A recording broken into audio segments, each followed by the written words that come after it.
In the quiet village of St. Mary Mead, a brilliant botanist lies strangled in his greenhouse, a silk cord around his neck, his priceless discovery, the Aurum Vitae orchid, stolen. Enter Miss Jane Marple, an unassuming spinster with a razor-sharp mind, unravelling a web of envy, greed, and betrayal. Was it the lovesick assistant, the resentful gardener, the greedy sponsor, or the vengeful rival? As clues like a French perfume, a red-waxed letter, and a golden seed pod emerge, Marple sets a trap to catch a killer, proving that in a village full of secrets, no one escapes her keen eye. Dive into the Strangled Botanist, where a single thread unravels a deadly mystery. Chapter 1. The Greenhouse at Dawn. The early September mist draped the village of St. Mary Mead like a gossamer shawl, softening the edges of its thatched cottages and ancient yews. In the grand drawing-room of Compton Manor, Miss Jane Marple sat opposite her old friend, Lady Beatrice Compton, her knitting needles clicking with the steady rhythm of a metronome. The fire crackled softly, casting a warm glow over the chintz curtains and polished mahogany. Beatrice, resplendent in a lavender morning dress, was recounting the village's latest scandal, a disputed boundary hedge, when the door flew open, admitting a maid, her face ashen and her apron askew. "Oh, my lady," the girl gasped, clutching the door frame. "It's Professor Hawthorne. He's dead. Strangled, they say, in his greenhouse." Her voice broke and she wrung her hands, as if to squeeze out the horror of her words. Beatrice's teacup clattered to its saucer, her eyes wide with shock. "Dead! Strangled! Good heavens, Mary, are you certain?" Miss Marple's needles paused mid-stitch, her mild blue eyes sharpening behind her spectacles. She set her knitting on the table, her movements deliberate, and said, "Beatrice, we must go at once. Murder is a most untidy business, and the sooner it's addressed, the better." Her tone was calm, almost conversational, but there was a steel beneath it that Beatrice knew well. The two women, accompanied by the trembling Mary, hurried down the gravel path to the greenhouse, a glass and iron structure that gleamed like a jewel against the manor's rolling lawns. It was Professor Hawthorne's pride, filled with rare blooms from distant jungles, their vibrant petals a stark contrast to the grim scene within. The air was thick with the scent of damp earth and tropical flowers, but a chill hung over the place, as if the plants themselves mourned their keeper. Constable Polk, a lanky young man with a notebook clutched like a shield, stood near the body, his face pale under his helmet. Professor Hawthorne lay crumpled among a cluster of orchids, his spectacles askew, and his face a ghastly shade of purple.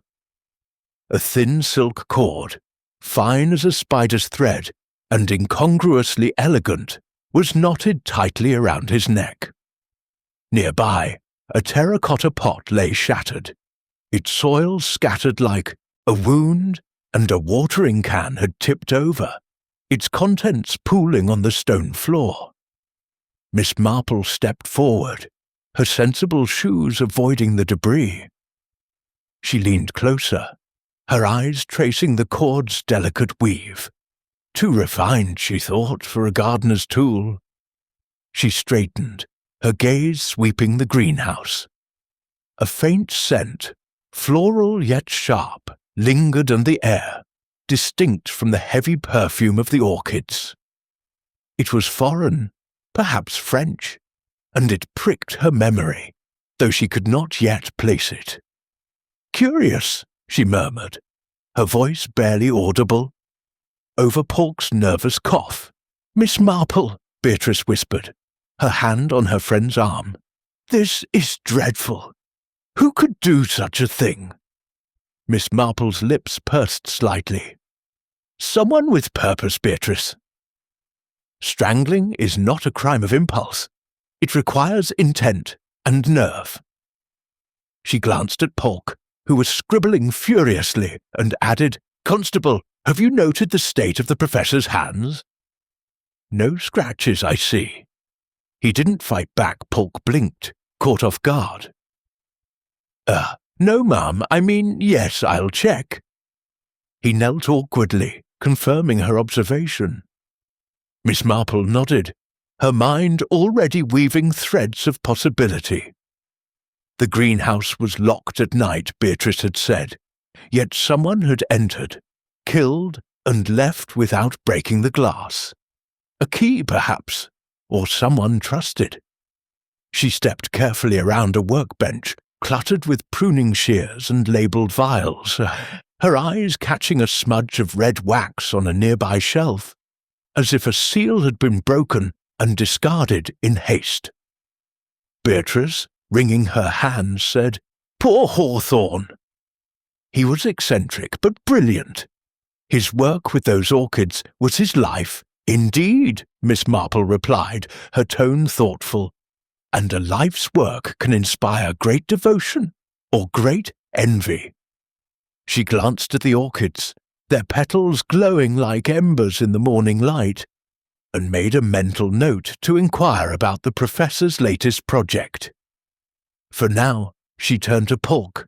"Constable, you'll want to speak to those closest to him, his assistant, the gardener, his sponsor, and that rival of his. People, you know, are rarely what they seem." As they left the greenhouse, the mist began to lift, revealing the quiet village beyond. Miss Marple's eyes lingered on the glass panes, reflecting the first rays of sun. A murder, she thought, was like a tangled skein of wool. One had only to find the right thread to unravel it. And already, she felt the weight of that thread in her hands. Chapter 2. The Suspects Assemble. The morning sun had burned away the mist by the time Miss Jane Marple returned to Compton Manor, her mind as alert as a sparrow's despite the grim discovery in the greenhouse. The Manor's library, with its towering bookshelves and scent of old leather, had been transformed into a makeshift interrogation room. Constable Polk, still clutching his notebook like a lifeline, stood near the fireplace, his youthful face strained with the weight of responsibility. Lady Beatrice, ever the gracious hostess, had arranged for tea and biscuits, though the silver tray sat untouched on the sideboard, the occasion too sombre for pleasantries. Miss Marple settled into a high-backed chair near the window, her knitting bag at her feet, the soft click of her needles a counterpoint to the tension in the room. She had declined to leave St. Mary Mead, immediately sensing that this puzzle, like the intricate lace patterns she favoured, required patience and a keen eye for detail. Beatrice, hovering near the door, whispered, "Jane, you must stay. You've a way with these things." Miss Marple merely smiled, her expression mild, but her thoughts sharp as a pruning knife. The four suspects, summoned by Polk's bumbling authority, filed into the library, each as distinct as the plants in Professor Hawthorne's greenhouse. Miss Marple observed them closely, her hands busy with a half-finished scarf, her mind cataloguing every gesture, every glance. She had learned long ago that people, like flowers, revealed their true nature in the smallest details. A drooping petal, a hesitant pause, a too careful word. First was Clara Wren, the professor's assistant, a slight young woman with mousy brown hair, pinned haphazardly, and ink-stained fingers that betrayed her hours spent transcribing notes.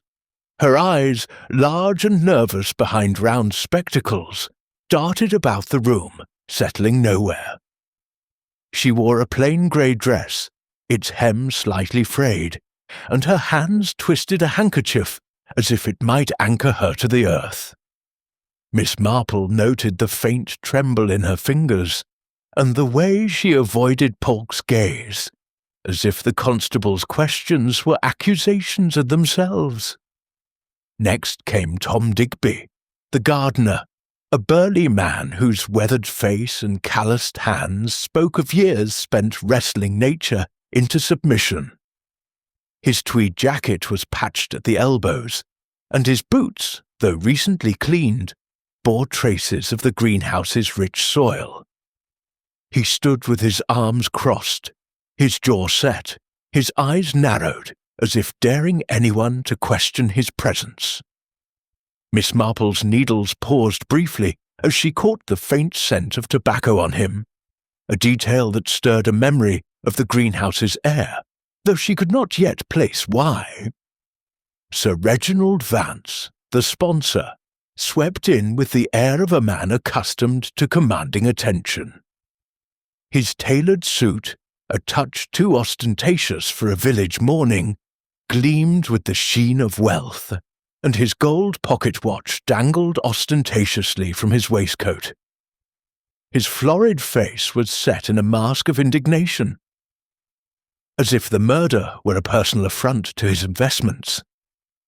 He paced near the fireplace, his polished shoes clicking on the parquet floor, and Miss Marple noted the silk cravat at his throat, its weave disconcertingly similar to the cord around Hawthorne's neck.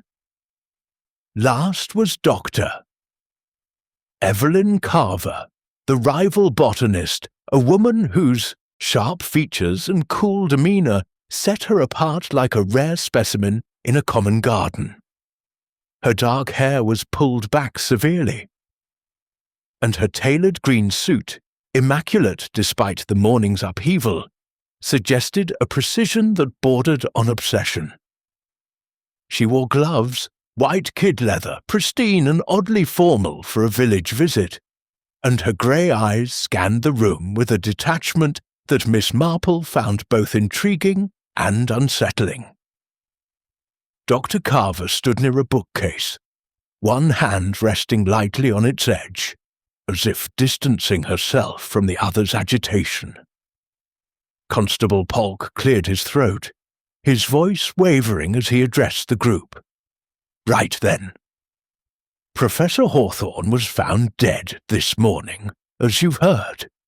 Strangled he was, in his greenhouse. I'll need to know where each of you was last night, say, between 9 and midnight. His pencil hovered over his notebook, and Miss Marple suppressed a sigh. Polk was earnest, but his inexperience was as clear as the smudges on his spectacles. Clara Wren spoke first, her voice barely above a whisper. I was with the professor until 10, sir. We were cataloguing the new orchid specimens, the aurum vitae, he called them. He was ever so excited, said they'd change everything. She hesitated, her handkerchief twisting tighter. I left him in the greenhouse, alive and well, and went to my room in the village. I was alone after that. Her eyes flickered to Dr. Carver, then dropped to the floor, a gesture Miss Marple filed away for later consideration. Polk scribbled, then turned to Tom Digby. And you, Mr. Digby, where were you? Tom's scowl deepened. Out by the far hedge, trimming it proper. Been neglected too long, thanks to Hawthorne's blasted orchids. I was there till late, maybe 11. Didn't see no one, didn't hear nothing. His tone was defiant, but Miss Marple noted a faint bruise on his wrist, half hidden by his cuff, as if he'd wrestled with something or someone recently. She made a mental note to inspect the hedge later, suspecting Tom's alibi might not be as solitary as he claimed.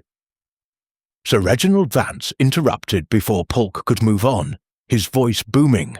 This is preposterous. I was in London, dining with Mr. Clarence Mortimer, a banker of impeccable reputation. We discussed my investments in Hawthorne's work. Investments now in jeopardy, I might add. I returned to the manor by the late train, arriving after midnight. My valet can confirm it. He produced a telegram from his pocket, waving it as evidence, and Miss Marple's eyes lingered on the silk cravat, its sheen catching the light.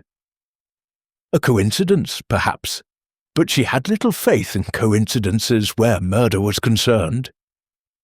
Dr. Evelyn Carver was last, her voice as crisp as her appearance. I was also in London, Constable, attending a lecture at the Royal Botanical Society until 10. I took a cab to my hotel afterward and retired for the night. I only returned to St. Mary Mead this morning when I heard the news. Her gloved hands remained still, but Miss Marple noticed a slight tightening of her jaw, as if the effort of composure was greater than she let on. The gloves, spotless despite her supposed travel, intrigued Miss Marple most of all. Too pristine for a journey by train and cab, perhaps. Polk nodded, scribbling furiously, but Miss Marple's needles clicked steadily, her mind weaving a pattern from the threads of their stories. Clara's nervousness suggested fear, perhaps of more than just the murder. Tom's gruffness masked something, guilt or merely resentment. Sir Reginald's bluster felt rehearsed, and that cravat nagged at her memory. Dr. Carver's calm was too perfect, her alibi too tidy, and those gloves, why wear them indoors unless to conceal something? Beatrice, sensing the awkward silence, offered tea, but the suspects declined, their unease palpable. Miss Marple, however, accepted a cup, her movements slow and deliberate as she stirred in a lump of sugar. "Constable," she said mildly, "you might ask about the greenhouse key." It was locked, I understand, yet someone entered without force. That's rather telling, don't you think? Polk blinked, caught off guard again, and jotted down the question. The suspects shifted uncomfortably, and Miss Marple noted their reactions. Clara's eyes widened, Tom's scowl deepened, Sir Reginald coughed, and Dr. Carver's gloved fingers twitched ever so slightly. The key, Miss Marple thought, might unlock more than just the greenhouse. As Polk continued his questions, Miss Marple's thoughts drifted to the village itself. St. Mary Mead, with its quiet lanes and gossiping tea-shops, was a microcosm of human nature, and she had learned much from its petty dramas. Clara, she recalled, was the daughter of a local schoolteacher, diligent but overlooked, her devotion to Hawthorne perhaps more than professional.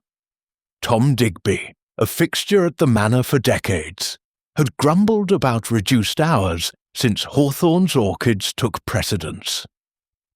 Sir Reginald, a newcomer to the village, was known for his ruthless business dealings, his wealth a shield against local disapproval.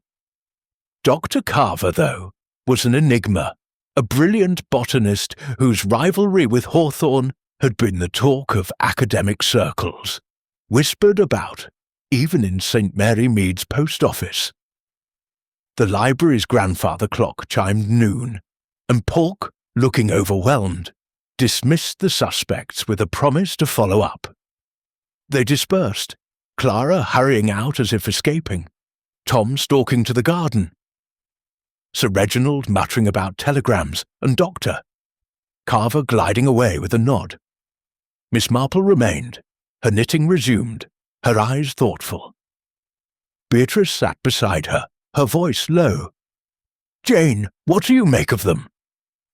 Such an odd lot, and poor Hawthorne dead among his flowers. Miss Marple's needles clicked softly. "People are rarely what they seem, Beatrice." "Clara is frightened. But of what? Tom is angry. But at whom? Sir Reginald protests too much, and Doctor. Carver? Well, she's too composed, like a rose with hidden thorns. We must watch them, dear, and listen. The truth always slips out. In a look or a word, Beatrice shivered, despite the fire. You make it sound so simple, Jane. But strangling, such a dreadful act. Who could be so cold? Someone with a purpose, Miss Marple replied, her voice gentle but firm. Murder is never random, Beatrice. It's a knot tied by motive, greed, fear, envy. We need only find the thread to pull. She sipped her tea, her mind already tracing the faint perfume from the greenhouse, the red wax smudge, the silk cord's elegance. Each was a clue, small but significant, like the stitches in her scarf.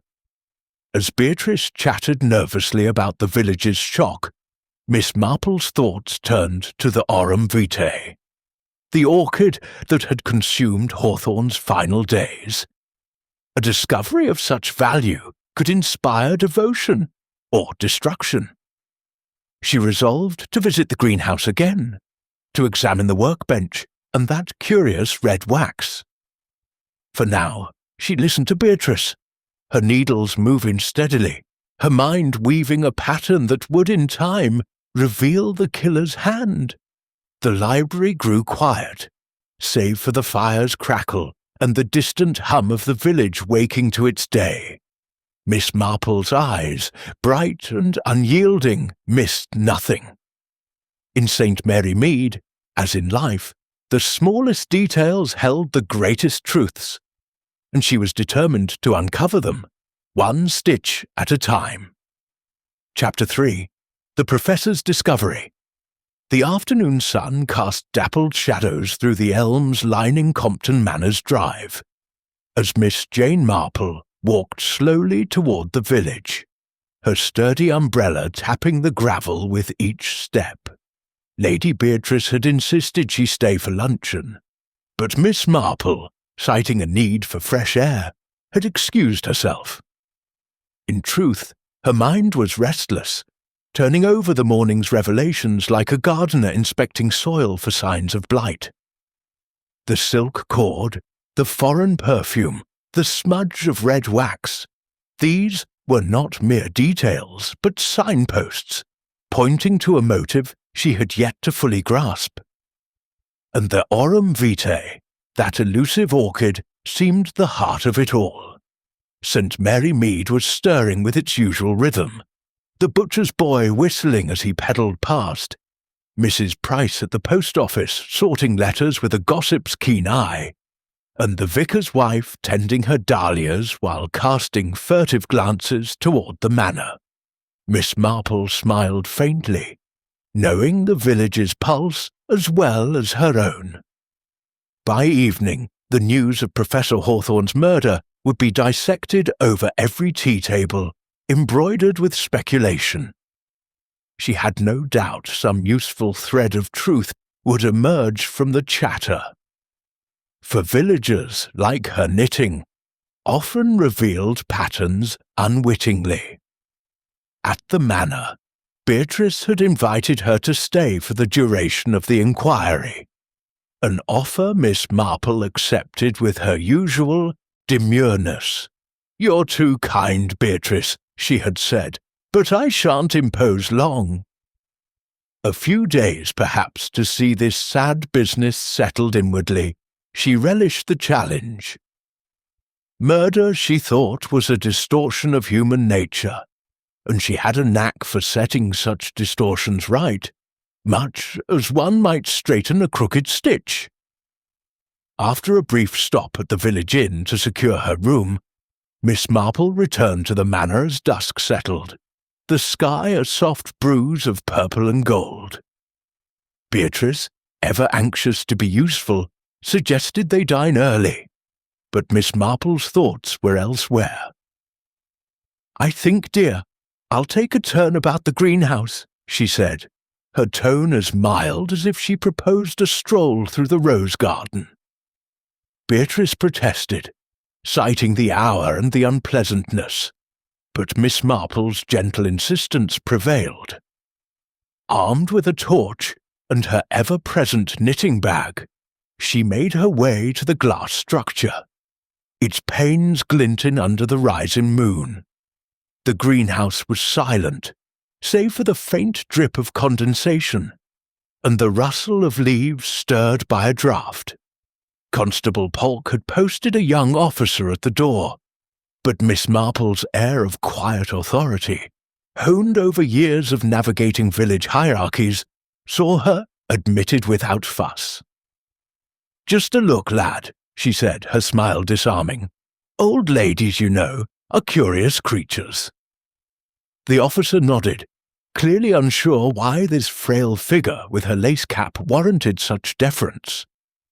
Inside, the air was heavy with the scent of earth and blooms, though the sharp note of that foreign perfume lingered, fainter now, but unmistakable. Miss Marple's torch swept the scene, lingering on the spot where Hawthorne's body had lain, now marked by a chalk outline. The shattered pot and spilled watering can remained undisturbed, and she stepped carefully to avoid the debris.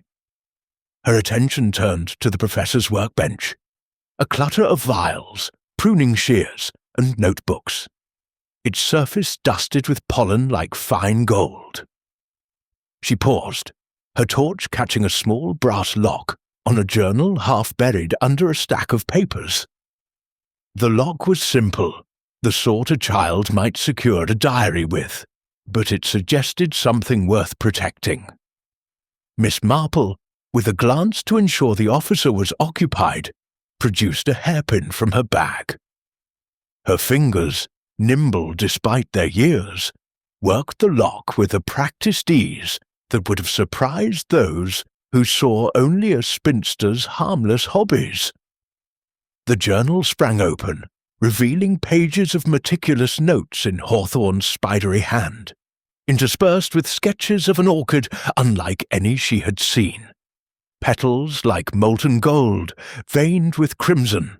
The aurum vitae, she read, was no mere flower.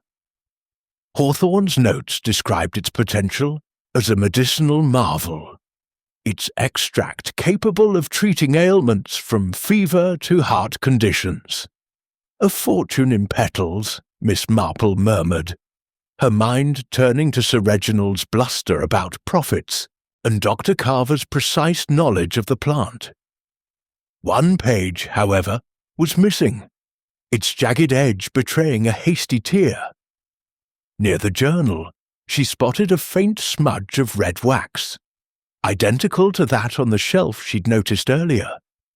A sealed letter, perhaps, or a document of import, now gone, like the page. Her torch flickered over the workbench, revealing a tiny seed pod, no larger than a pea, nestled among the papers. It matched the sketches in the journal, its surface a dull gold speckled with red. She slipped it into her pocket, careful to disturb nothing else. "Careless," she whispered, wondering who had overlooked such a prize in their haste. The perfume, stronger here near the bench, tugged at her memory again, something elegant, Parisian perhaps, out of place in a village greenhouse. As she closed the journal, her torch caught a glint beneath the workbench. A single glass vial, its label smudged but legible. "Aurum vitae extract," it read, though the vial was empty. Miss Marple's lips pursed. An empty vial suggested theft, or sabotage, or perhaps a sample taken for testing. She left it in place, knowing Polk's men would overlook it unless guided, and made a mental note to ask Beatrice about Hawthorne's recent visitors. Outside, the night was cool, the stars sharp above the manor's chimneys. Miss Marple returned to the house, where Beatrice awaited her in the drawing-room, a tray of sherry and biscuits laid out. "Jane, you'll catch your death in that damp place," Beatrice scolded, pouring a glass. "What did you find?" "Nothing to trouble you with yet," Miss Marple replied, accepting the sherry with a smile. "But tell me, Beatrice, what do you know of this aurum vitae?" It seems to have stirred quite a passion in our professor. Beatrice settled into her chair, her face alight with the village's favourite currency, gossip. "Oh, it was his obsession, Jane. He'd been working on it for years, crossbreeding orchids from some jungle in South America. He said it could cure all manner of ills. Fever, consumption, even heart trouble. Worth a king's ransom, he told Sir Reginald, though they argued about it often. Sir Reginald wanted to sell the patent to some pharmaceutical firm, but Hawthorne wouldn't hear of it. Said it was for science, not profit." Miss Marple sipped her sherry, her eyes thoughtful. "And Dr. Carver? Did she know of it?" Beatrice nodded, her voice dropping. "Oh, yes. There was bad blood there, Jane. Years ago, she and Hawthorne worked together at Oxford, but they fell out. Something about stolen research. Though no one knows the truth. She's been after his work ever since, or so the village says. And Clara, poor thing, worshipped him, but he barely noticed her. As for Tom Digby, he grumbled that the greenhouse took all Hawthorne's time, leaving the gardens to rot." Miss Marple nodded, her mind weaving these threads into the growing pattern. Envy, greed, resentment, each suspect had a motive, however veiled. The missing page, the red wax, the perfume, they pointed to someone with access, knowledge, and intent. "A discovery like that," she said softly, "brings out the worst in people. Like moths to a flame, they're drawn to it, and some get burned." Beatrice shivered despite the fire. "You make it sound so sinister, Jane. Do you think one of them did it?" "I think," Miss Marple said, her needles resuming their rhythm, "that people are much like plants, Beatrice. They grow toward what they desire, but in doing so, they reveal their roots. We shall see whose roots run deepest."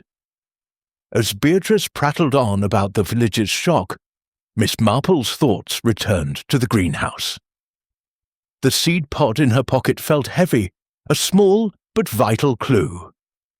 Tomorrow she would speak to Clara, whose trembling hands suggested more than grief. She would watch Tom Digby, whose bruise hinted at a struggle. Sir Reginald's cravat and doctor. Carver's gloves lingered in her mind, each a detail that might unravel the knot of this murder. For now, she sipped her sherry, her eyes bright with the quiet certainty that the truth, like a well-tended garden, would bloom in time. Chapter 4. The Assistant's Secret. The morning light filtered through the lace curtains of the St. Mary Mead tea shop, casting delicate patterns on the checkered tablecloths. Miss Jane Marple sat opposite Clara Wren, her hands folded neatly around a steaming cup of Darjeeling, her knitting bag tucked beside her chair. The tea shop, with its clinking china and murmured conversations, was a hub of village life, and Miss Marple had chosen it deliberately. A neutral ground where Clara might feel less like a suspect, and more like a young woman sharing a confidence. The air smelled of scones and lavender, but Miss Marple's attention was fixed on Clara's pale face, her eyes red-rimmed behind her spectacles, her fingers shredding a paper napkin into tiny pieces. Clara had agreed to meet with a hesitance that bordered on panic, but Miss Marple's gentle invitation, "Just a chat, my dear," to ease an old lady's curiosity, had disarmed her. Now, as the teapot steamed between them, Miss Marple smiled, her expression as soft as the shawl draped over her shoulders. "You must be dreadfully shaken, Clara," she began, her voice warm with sympathy. working so closely with Professor Hawthorne, and then to lose him so suddenly. It's a terrible thing, Clara nodded, her gaze fixed on the table. It is, Miss Marple. He was brilliant. I can't believe anyone would— Her voice cracked, and she dabbed at her eyes with the tattered napkin. Miss Marple noted the gesture, not of grief alone, but of something deeper, a weight that seemed to press on the girl's slight frame. "You were with him that night, I understand," Miss Marple continued, stirring her tea with deliberate slowness. "Cataloguing those remarkable orchids, the aurum vitae, wasn't it? He must have trusted you a great deal to share such work." Clara's cheeks flushed faintly, and she adjusted her spectacles, a nervous habit. "He did, I suppose. I mean, I only helped with the notes, the measurements, that sort of thing.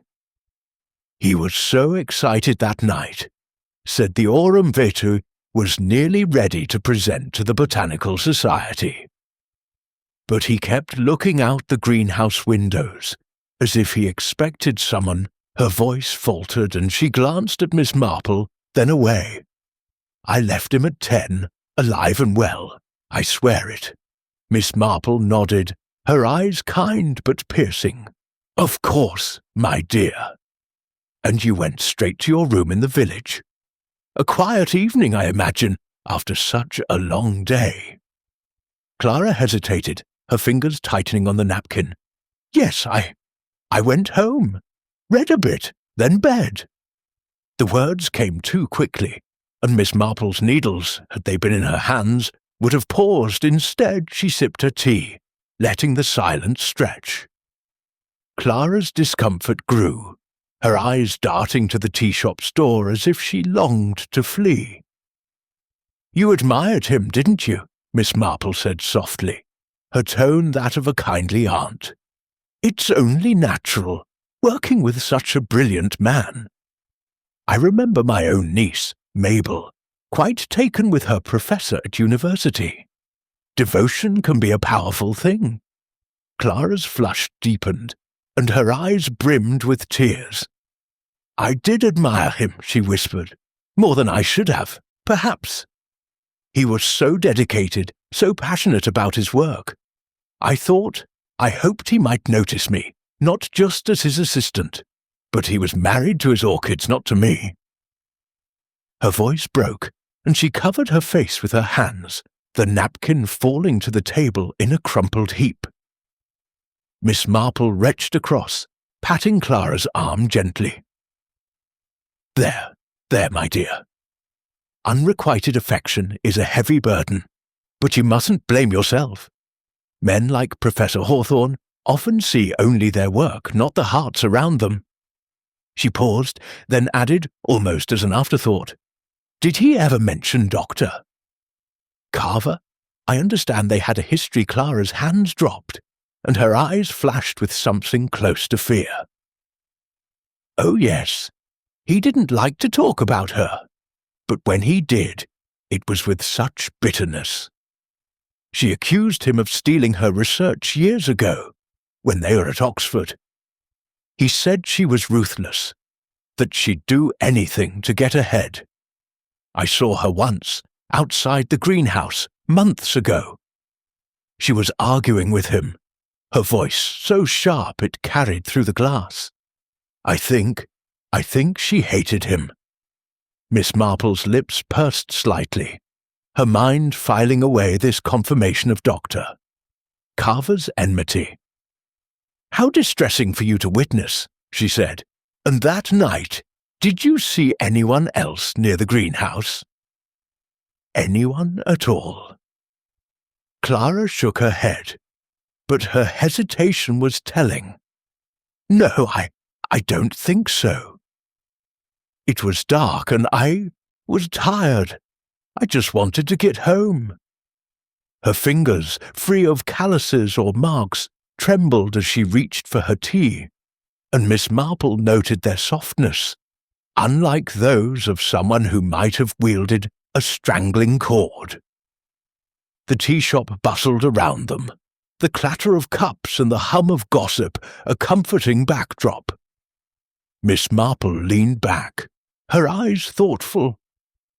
Clara's affection for Hawthorne was genuine, but her evasiveness suggested she knew more than she admitted. Perhaps something seen in that fleeting glance out the greenhouse windows. "You've been very helpful, Clara," she said, her smile warm, "and you must take care of yourself. Grief can be as exhausting as work." Clara nodded, her relief palpable as she gathered her shawl and murmured a goodbye. Miss Marple watched her go, her mind turning over the girl's words. Unrequited love could drive one to despair, but to murder? Unlikely, she thought, unless Clara's fear stemmed from witnessing something, or someone, that night.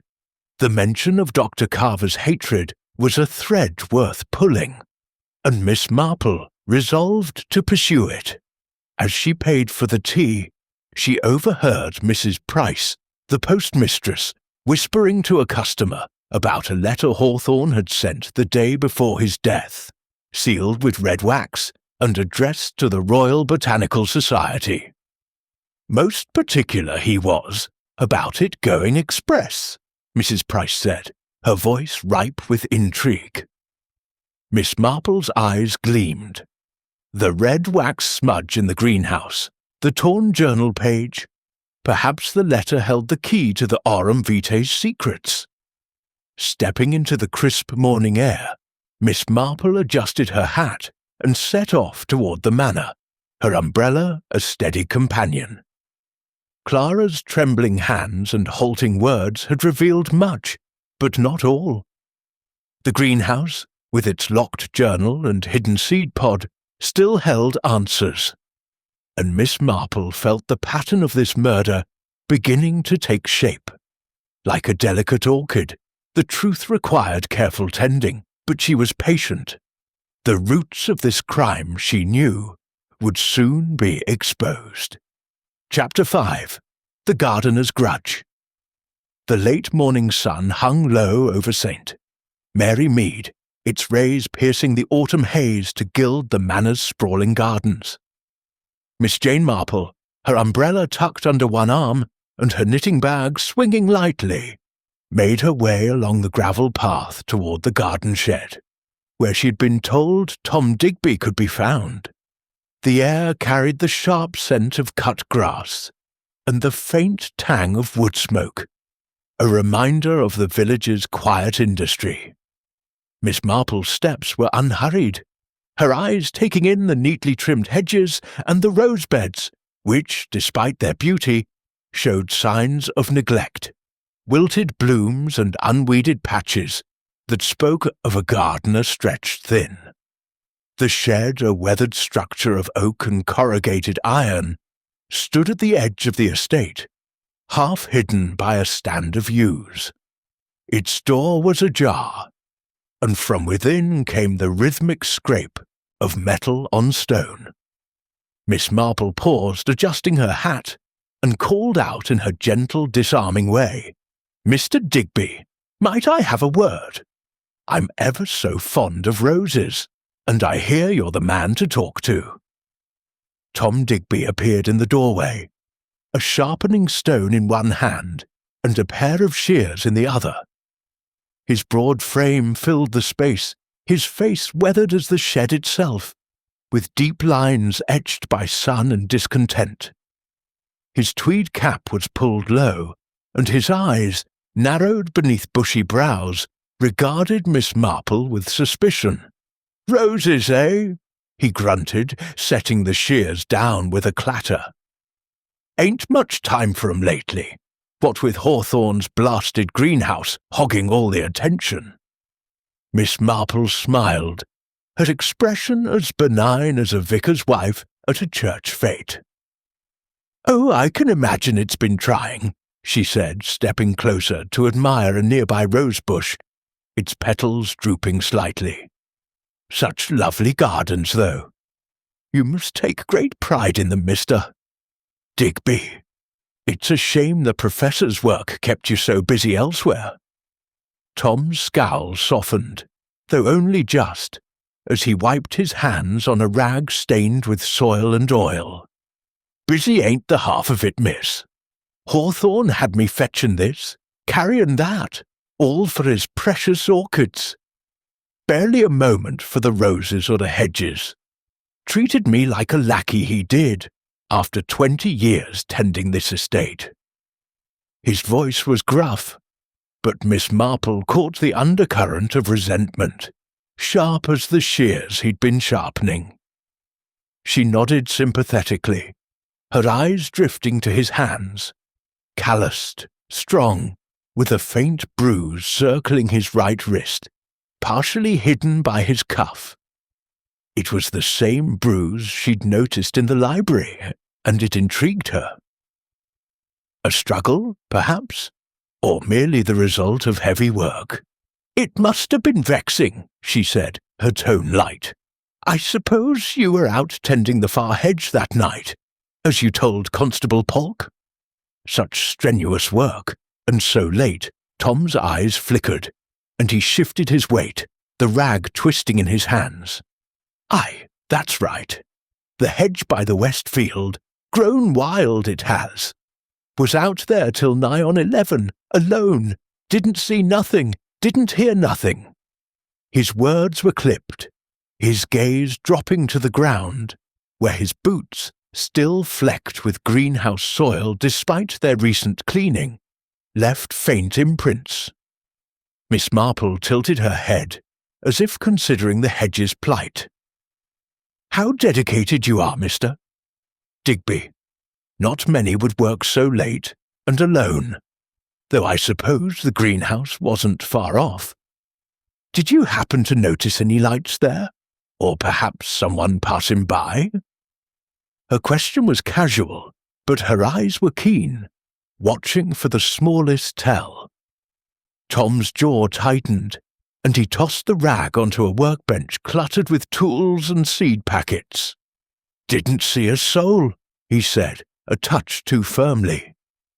Greenhouse was dark when I passed it on my way back. Hawthorne was likely already dead, for all I know. He picked up the shears again, testing their edge with his thumb, and Miss Marple noted the faint tremor in his fingers. Not fear, she thought, but something closer to defiance. Such a tragedy, she murmured, stepping back to admire a cluster of late-blooming roses. And the professor's orchids, such a fuss over them. Did he ever share his plans for the aurum vitae with you? I hear it was quite the discovery, Tom snorted, a sound heavy with disdain. Plans? He didn't share nothing with me, miss. Just orders. Fetch soil, water this, move that. Said the aurum vitae'd make him famous, maybe rich, but he didn't care for the gardens that paid his way. Kept muttering about some society, sending letters sealed with fancy wax. Reckon he thought himself above us all. His voice held a bitterness that Miss Marple tucked away, alongside the mention of red wax, which matched the smudge in the greenhouse. She nodded, her expression one of polite interest. Letters, you say? How interesting. I suppose he was eager to share his work with the world, though it must have been tiresome, all those demands on your time. She paused, then added almost absently, I noticed a lovely scent in the greenhouse. Something foreign, perhaps French. Not the orchids, I think. Have you come across it? Tom's eyes narrowed, and he turned back to his shears, his movements deliberate. Can't say I have. Greenhouses smell of dirt and flowers, nothing more. Don't go sniffing for perfumes, miss. His tone was gruff, but Miss Marple caught the faintest hesitation, as if her question had stirred something he preferred to leave buried. "Well, I shan't keep you from your work," she said, her smile unwavering. "These roses are a credit to you, Mr. Digby, despite the challenges.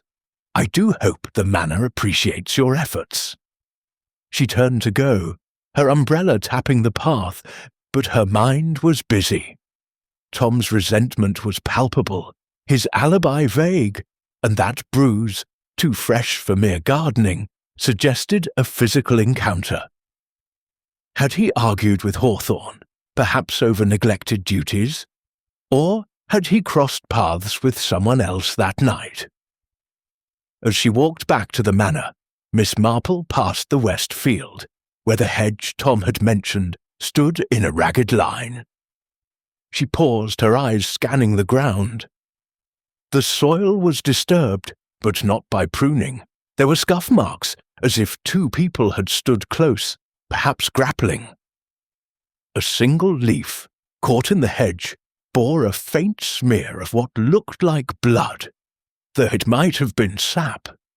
She left it undisturbed, knowing Pulk's men would need to see it, and made a mental note to ask about Tom's movements more closely. Back at the manor, Lady Beatrice was in the drawing room, sorting through a pile of condolence letters for Hawthorne's family. "Jane, you look thoughtful," she said, setting aside a letter. "Have you been sleuthing again?" Miss Marple smiled, settling into a chair with her knitting. "Merely chatting, Beatrice."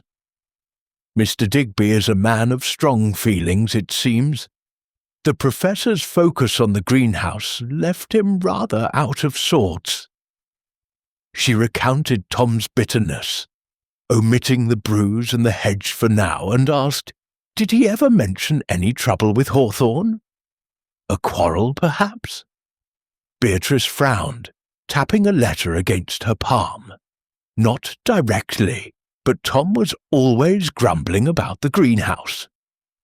Said it was a waste of good soil, and that Hawthorne treated him like a servant. I heard them arguing once, a few weeks ago, about wages. Tom wanted more, but Hawthorne said the estate couldn't afford it with all the money going to the orchids. I thought it just a passing spat. Miss Marple's needles clicked softly, her mind weaving Tom's resentment into the pattern.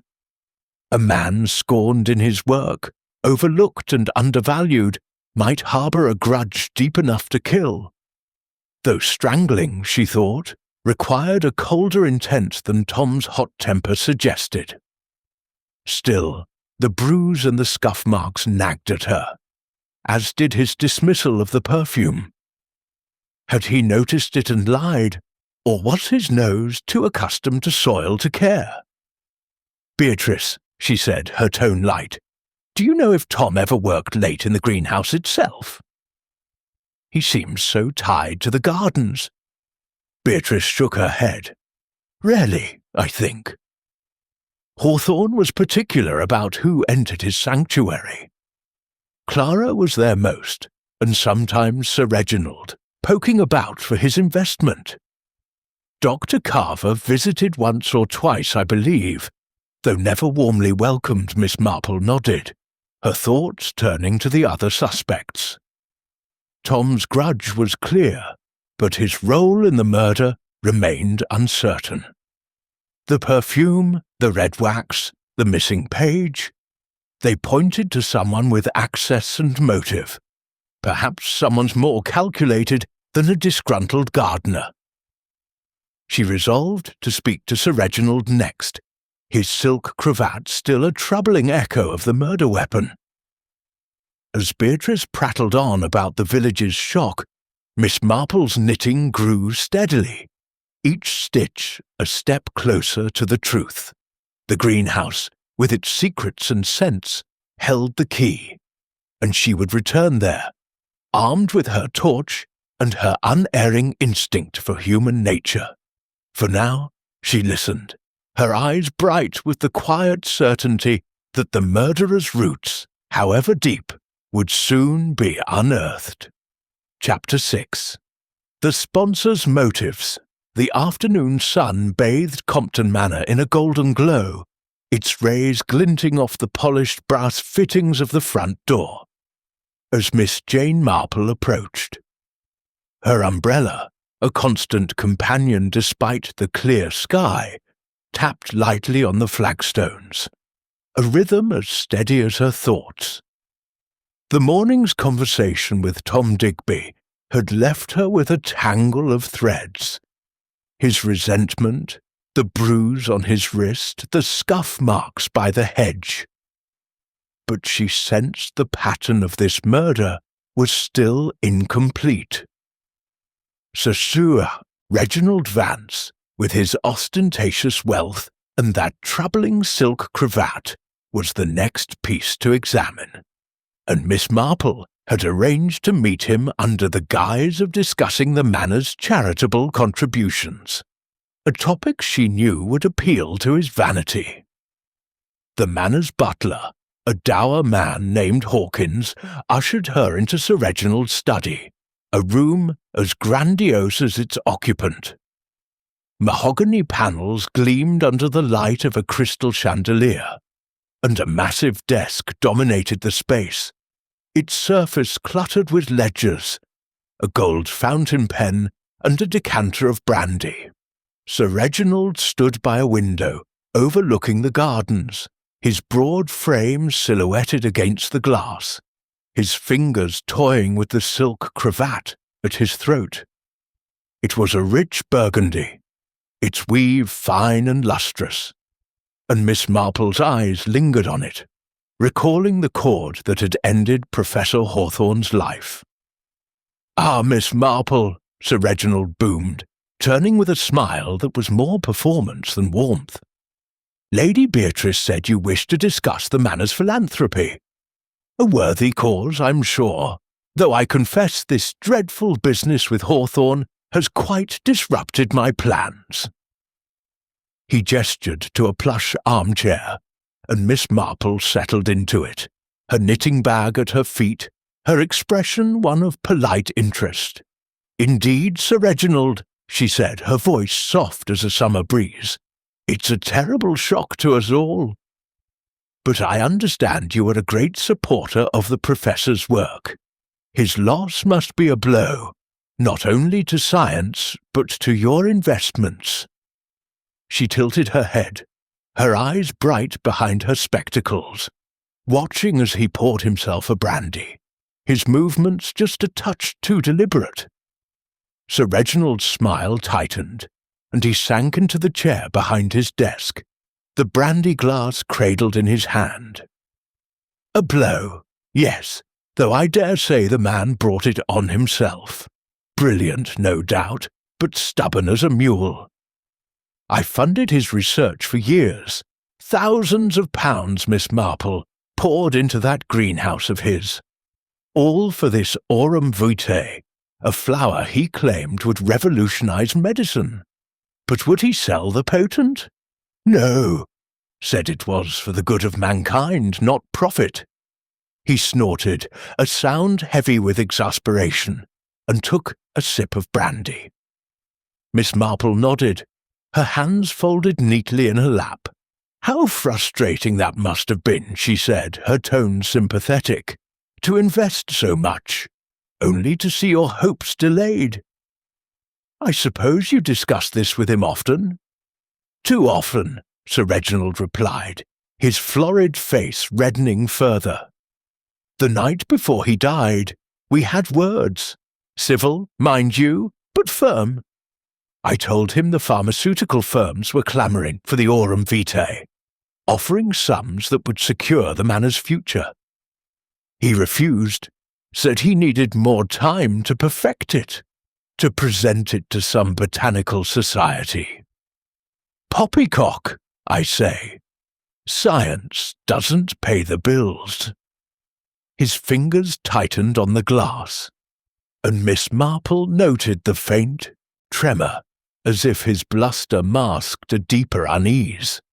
"And where were you that evening, Sir Reginald?" she asked, her voice as gentle as if inquiring about the weather. Constable Polk mentioned you were in London, I believe. Sir Reginald straightened, his chest puffing out. Indeed I was. Dining with Clarence Mortimer, a banker of impeccable standing. We discussed my investments, including Hawthorne's work, until nearly 11. I caught the late train back, arriving here after midnight. My valet, Jenkins, can confirm it, as can the station master. He reached into his desk drawer, producing a telegram with a flourish. Here's Mortimer's confirmation, if you doubt me. Miss Marple glanced at the telegram, its crisp paper and typed text confirming his alibi. How thorough of you, she said, her smile unwavering. No doubt Constable Polk will find it most helpful. Though it's curious, isn't it, how such a valuable discovery could stir such trouble? Did you ever visit the greenhouse that night? Perhaps to press your case? Sir Reginald's eyes narrowed, but he shook his head. Not a chance. I was in London, as I said. Besides, I left the greenhouse to Hawthorne, and that mousy assistant of his. No need for me to muck about with plants. His tone was dismissive, but Miss Marple caught the slight shift in his posture, as if the question had grazed a nerve. She leaned forward, her expression one of innocent curiosity. Of course, you're a busy man. But I couldn't help noticing your cravat. So elegant, and quite like the cord found around poor Hawthorne's neck. Silk, I believe. Such a fine material for a greenhouse, don't you think? Sir Reginald's hand went to his cravat, his fingers brushing the fabric as if to reassure himself of its presence. A coincidence, Miss Marple, he said, his voice a shade too hearty. Silk cravats are hardly rare among men of my standing.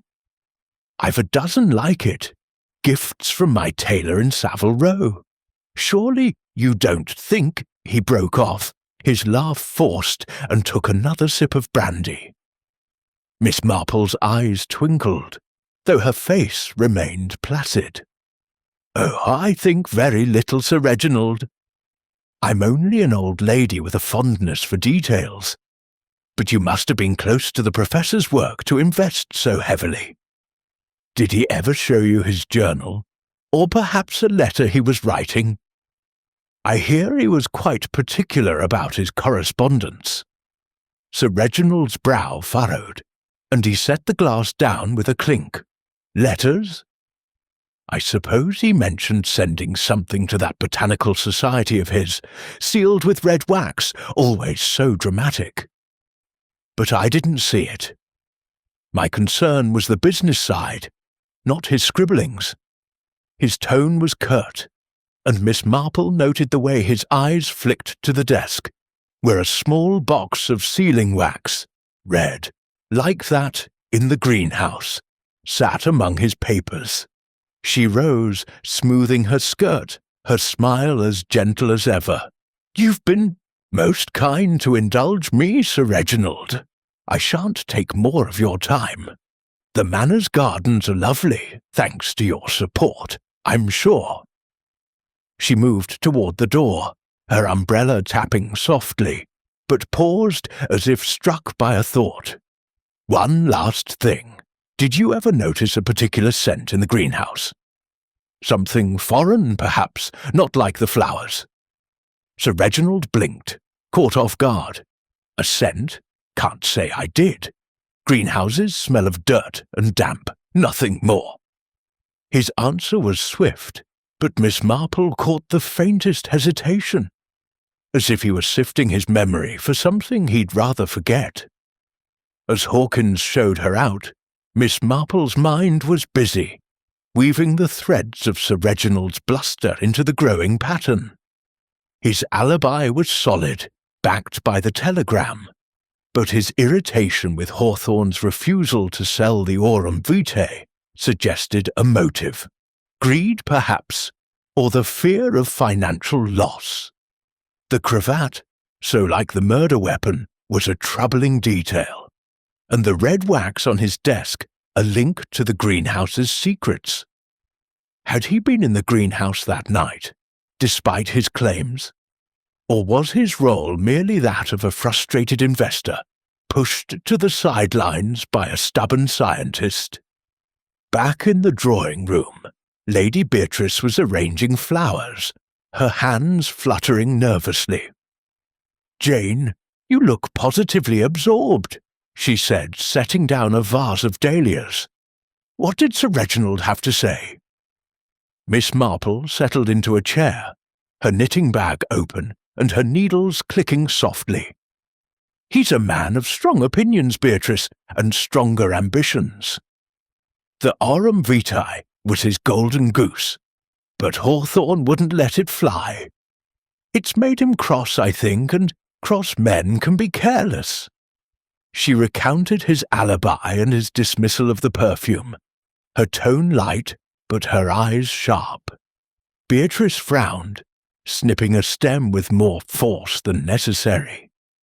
"He's always been a bit of a bully, Jane. Pushed Hawthorne to sell, even when it wasn't ready. I heard them arguing last month, right here in the hall. Sir Reginald said he'd pull his funding if Hawthorne didn't cooperate.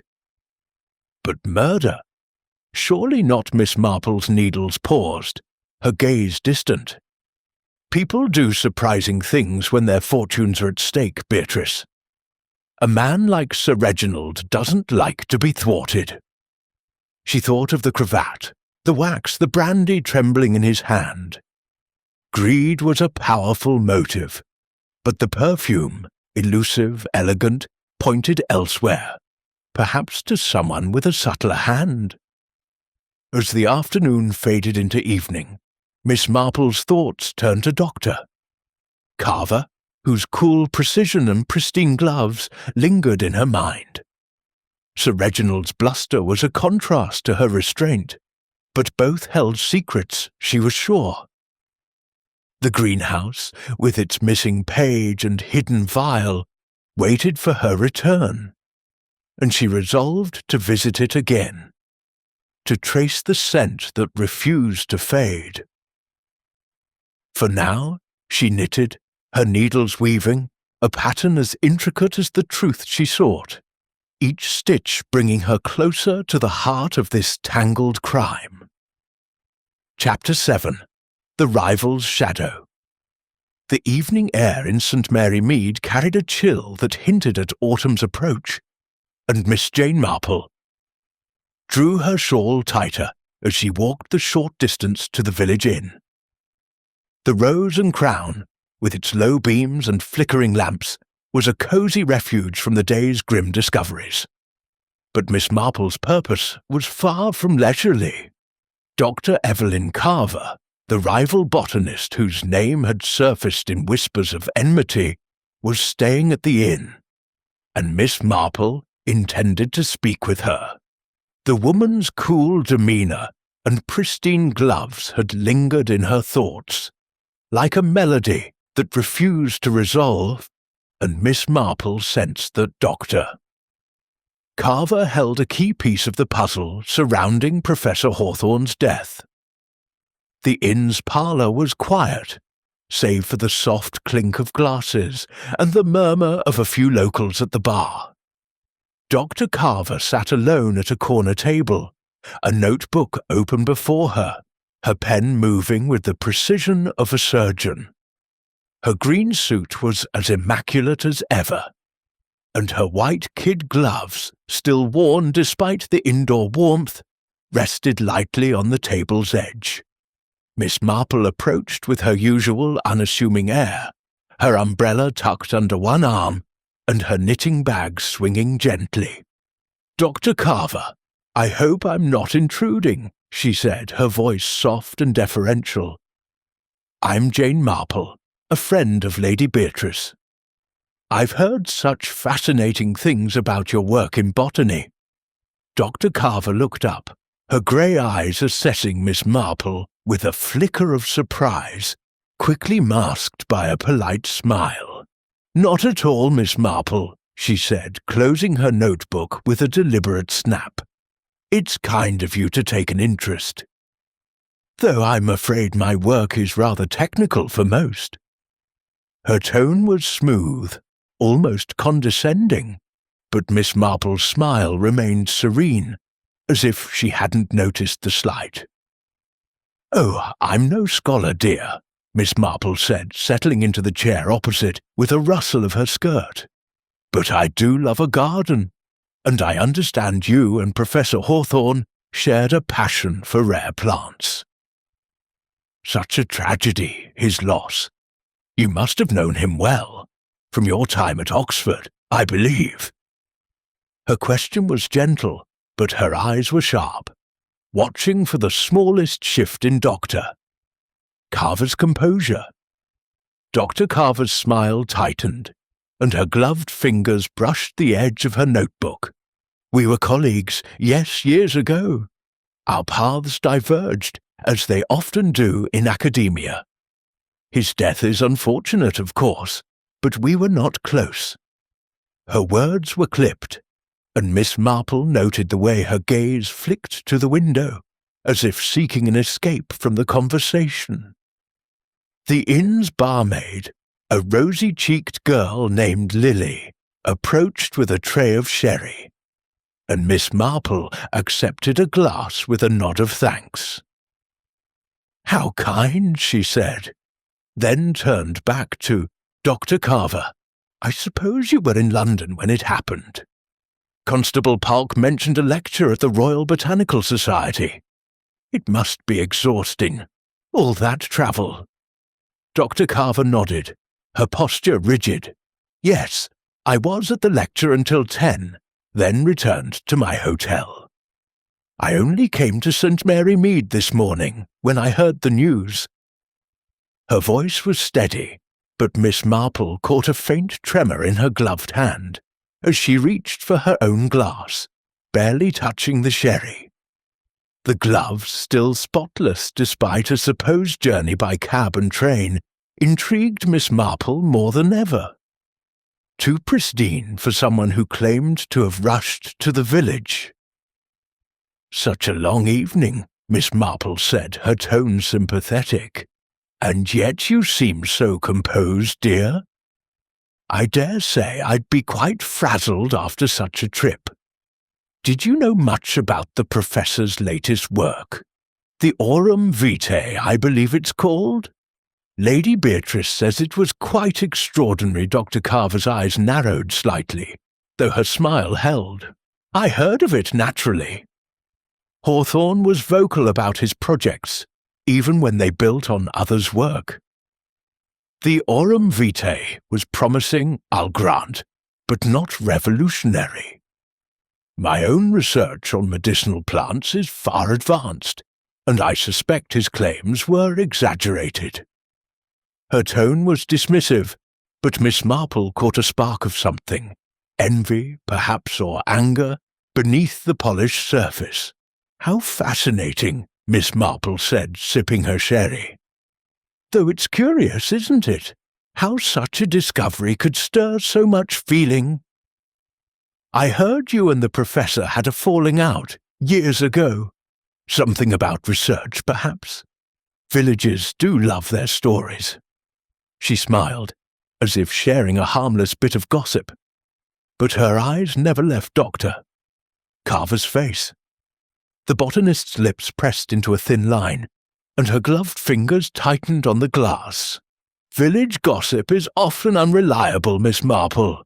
We had professional differences, nothing more. Science is competitive, and Hawthorne was not above taking credit where it wasn't due. But that's ancient history." Her voice was cool, but Miss Marple noted the way her shoulders stiffened, as if bracing for an attack. "Of course," Miss Marple said, her tone soothing. "Old quarrels are best forgotten. Though I couldn't help noticing a lovely scent in the greenhouse, something foreign, perhaps French. Not the orchids, I think. Have you come across it in your work?" She leaned forward, her expression one of innocent curiosity, but her question was a dart, aimed to test.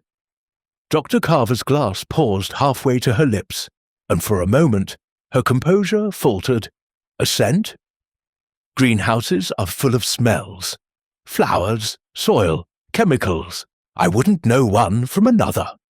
Her answer was quick, but Miss Marple caught the faint flush at her throat, a crack in the armour of her detachment. The parlour door swung open, admitting a gust of cool air and a group of locals, their voices loud with speculation about the murder. Miss Marple seized the moment to shift the conversation, her tone light. You must be terribly busy with your own research, Doctor. Carver, do you often visit St. Mary Mead, or was this a special trip? Dr. Carver set her glass down, her movements precise. I come when my work demands it. Hawthorne's death was unexpected, but I had business nearby. The Botanical Society is keen to review his findings, and I offered to assist. Her smile returned, but it was a shade too tight, and Miss Marple filed away the vague mention of business for later scrutiny. As the locals settled at a nearby table, Miss Marple overheard Lily, the barmaid, chatting with a customer. Saw a lady near the greenhouse that night, I did, Lily said, her voice low but clear. Dark hair, fancy clothes, lurking about at midnight. Didn't think much of it till now. Miss Marple's ears pricked, and she glanced at Doctor Carver, whose hand froze on her notebook, though her face betrayed nothing. Well, I mustn't keep you from your work, Miss Marple said, rising with a smile. You've been so kind to humour an old lady's chatter. I do hope we'll meet again. She gathered her umbrella and knitting bag, her steps slow as she moved toward the door, but her mind was racing. Lily's words, though overheard by chance, were a thread she could not ignore. A woman matching Doctor. Carver's description near the greenhouse, hours after her claimed return to London. Outside, the village was settling into evening, the lamps casting pools of light on the cobbled street. Miss Marple paused, her thoughts weaving together the day's discoveries.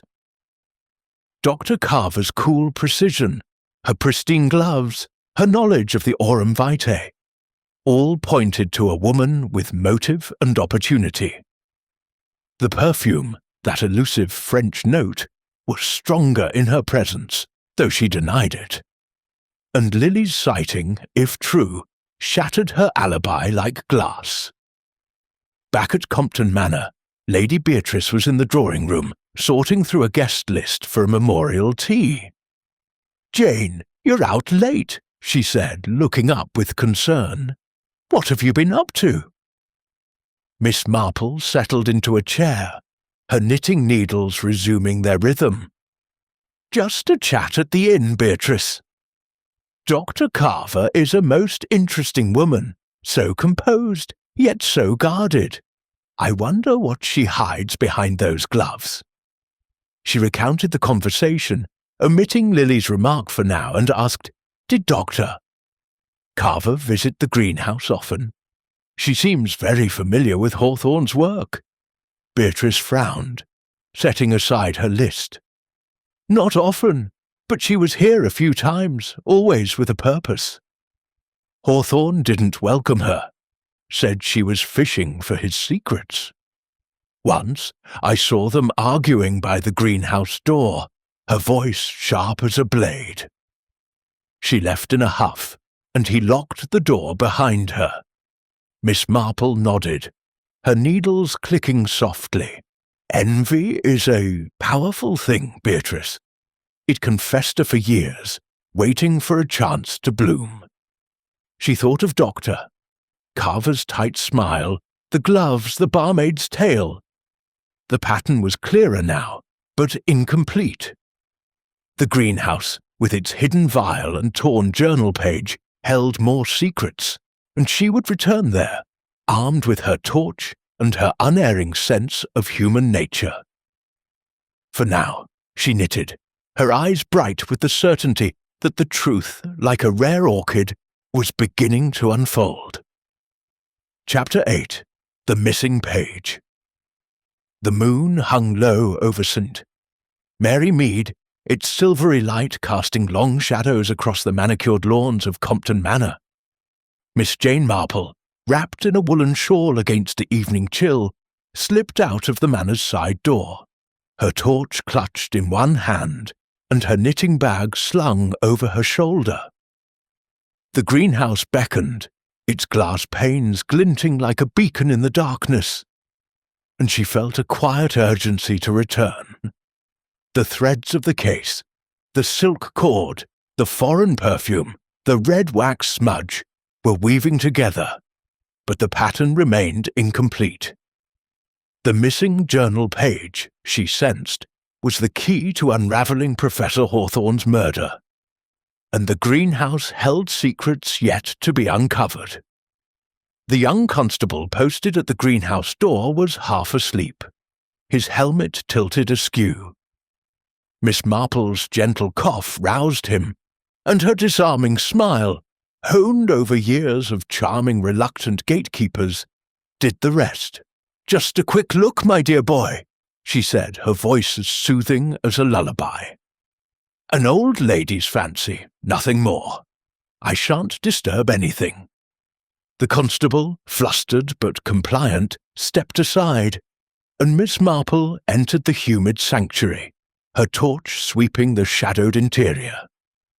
The air was thick with the scent of orchids and damp earth, but that elusive foreign perfume lingered, sharper now in the stillness. She moved carefully, avoiding the chalk outline where Hawthorne's body had lain, and made her way to the workbench. The clutter of vials, shears, and notebooks remained untouched, a testament to Constable Polk's limited imagination. Her torch lingered on the journal she had unlocked the previous night, its pages still open to the sketch of the Aurum Vitae. The torn edge where a page was missing seemed to mock her, a gap in the story she was determined to fill. Kneeling with a care that belied her years, Miss Marple examined the workbench's underside, her torch revealing a hidden drawer she had overlooked before. It was locked, but a second hairpin, wielded with the finesse of a seasoned sleuth, sprang it open. Inside was a single letter, its envelope sealed with red wax, the same shade as the smudge she'd found earlier. The address in Hawthorne's precise hand read, "Royal Botanical Society, London." The wax was cracked, as if opened and resealed in haste, and Miss Marple's lips pursed. "Someone was curious," she murmured, slipping the letter into her bag for later examination. Her torch swept the drawer again, revealing a faint trace of that same perfume, stronger here than elsewhere. She leaned closer, her nose confirming its elegance. French, perhaps Guerlain, a scent too refined for a greenhouse.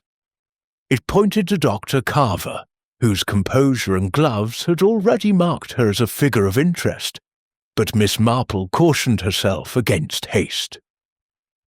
A scent, like a clue, could be misleading if not placed in context. Rising, she turned her attention to the workbench's surface, where the empty vial labelled Aurum Vitae extract still lay. She examined it closely, noting a faint residue inside, a pale golden sheen that suggested the extract had been removed, not spilled. Nearby, a single petal, gold-veined with crimson, lay pressed beneath a notebook, as if overlooked in a hurried search. She pocketed it, along with the seed pod from her earlier visit, her mind racing. The missing page, the opened letter, the stolen extract. Someone had known exactly what to take and why. As she stepped back, her torch caught a glint on the floor. a tiny glass shard, barely larger than a pinhead, near the shattered pot. It was not terracotta, but fine crystal, perhaps from a perfume bottle. Miss Marple's eyes gleamed. The shard, like the petal and the pod, was a thread in the tapestry, pointing to a presence in the greenhouse that night, someone with access, motive, and a taste for elegance. She left the greenhouse as quietly as she'd entered, the constable none the wiser, and returned to the manor. Lady Beatrice was in the drawing-room, her face pale as she sorted through a stack of condolence cards. "Jane, you've been out in the dark again," she said, her voice tinged with reproach. "What could possibly draw you to that dreadful place?" Miss Marple settled into a chair, her knitting bag at her feet, and produced her needles, their familiar rhythm a comfort. "Just tying up loose ends, Beatrice," she said, her smile serene. "The greenhouse has a way of keeping secrets, but not from those who look closely." She recounted her findings, the letter, the petal, the glass shard, omitting only their precise significance, for Beatrice's nerves were already frayed. Beatrice's eyes widened, and she set down a card with a trembling hand. A letter to the Botanical Society? Why, that must be the one Mrs. Price mentioned at the post office. Hawthorne sent it express, she said, the day before he died. Do you think it's important? Very likely, Miss Marple replied, her needles clicking softly. A discovery like the Aurum Vitae would attract many eyes, some admiring, some envious. That letter may hold the formula, or perhaps a warning. And the perfume, Beatrice. Such a distinctive note. Have you ever known Dr. Carver to wear a scent? Something French, perhaps? Beatrice frowned, her fingers twisting a lace handkerchief. I can't say I've noticed Jane, but she's always so polished, isn't she? Those gloves of hers, always on, even at tea. I thought it odd, but then she's not one for village ways. She paused, then added, You don't think she... Surely not. Miss Marple's eyes twinkled, though her expression remained mild. I think only that people are like plants, Beatrice. They grow toward what they want, and in doing so, they leave traces of ambition, of anger, of guilt. She thought of Doctor. Carver's tight smile, Sir Reginald's cravat, Tom's bruise, Clara's fear. Each was a piece of the pattern, but the missing page tied them together. A document someone had killed to possess.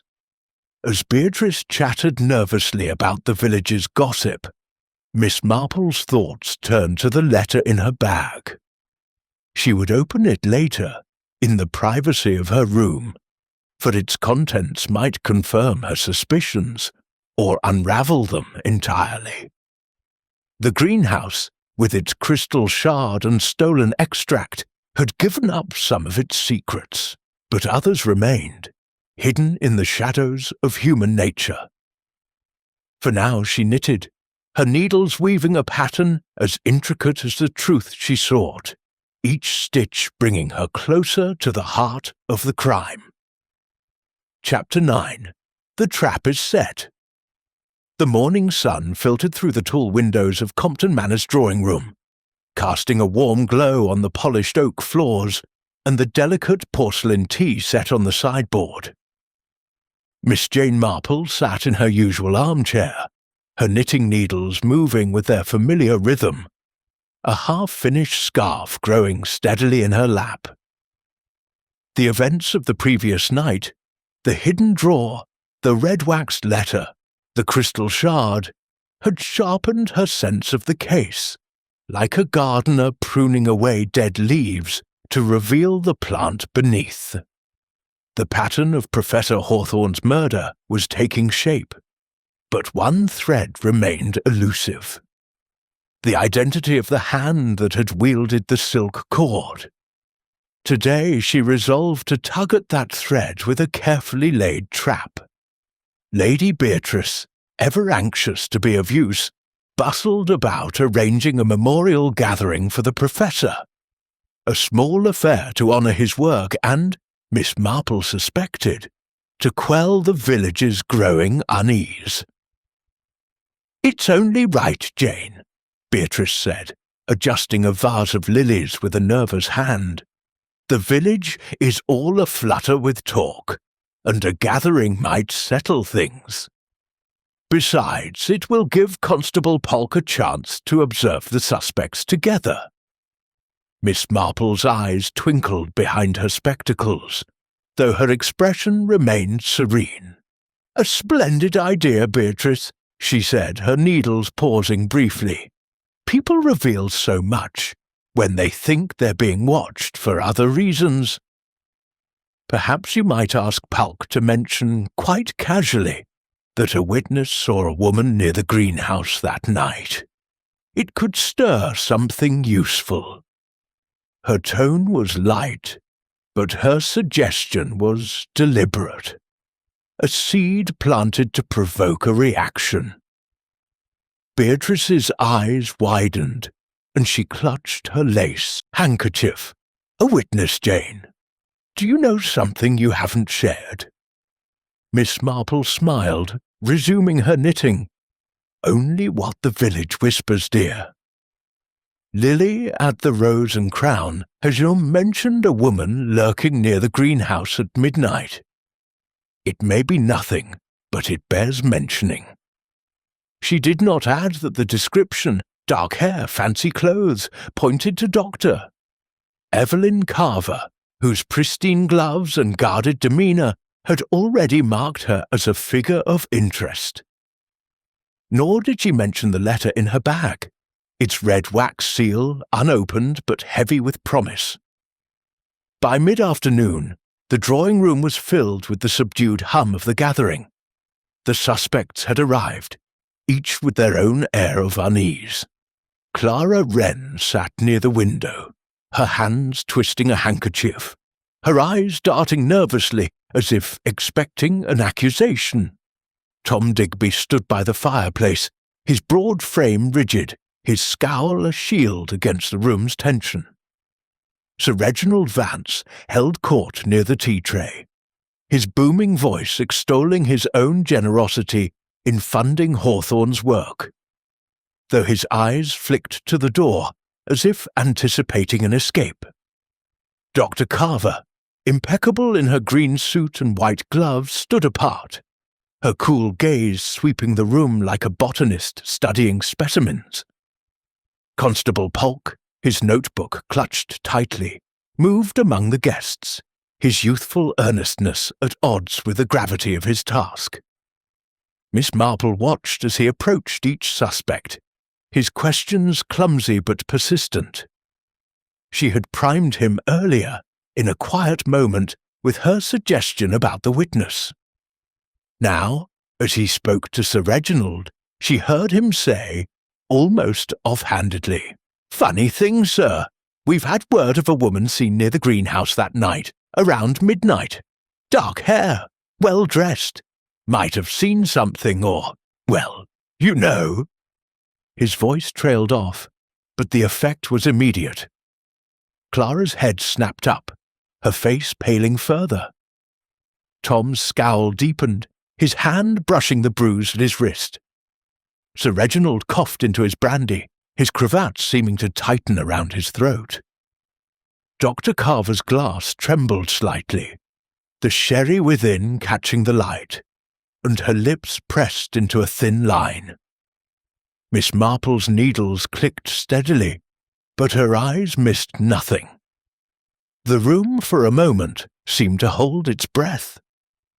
To break the tension, Miss Marple rose, her shawl slipping slightly as she approached the tea-tray. "Such a kind gesture, Beatrice," she said loudly, drawing attention. "And how fitting to honour Professor Hawthorne's work." I understand he was writing a letter to the Royal Botanical Society about the aurum vitae. Quite important, I hear. Why, I believe Constable Palk found a page from his journal. Didn't you, Constable? She turned to Pork, her smile innocent, but her words were a dart, aimed at the heart of the room. Park blinked, caught off guard, but caught her meaning, and nodded vaguely.